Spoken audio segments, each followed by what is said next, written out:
Sú ako ozajstné, ibaže 16-krát menšie, ale rachotia jedna radosť. Unikátne modely tankov zhotovuje Alexander Virák z Brehov pri Novej Bani. Jeho tanky sú raritou a zaujali už aj filmárov.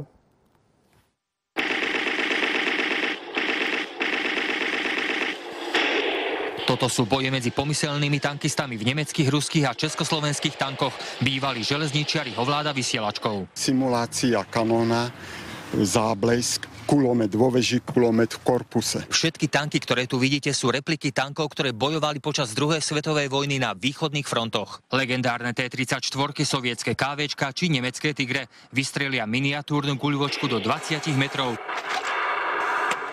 Majú zvukový modulátor a dokážu dymiť.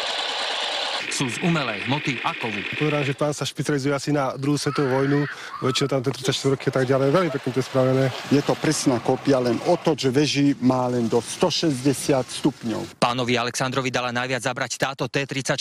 Bola to totiž jeho prvá replika a iba začínal. Ku každému tanku si naštudoval aj kus reálnej histórie. Je to 757, ktorá operala až do Berlína. Mala 3-krát zásah do motorovej časti. Páčia sa ti tieto tanky? A ktorý najviac? Ukáž mi.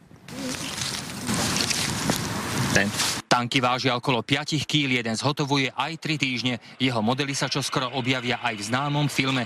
Sníva aj o výrobe väčších modelov, no zatiaľ si to dovoliť nemôže. Karol Mindák, televízia Markiza.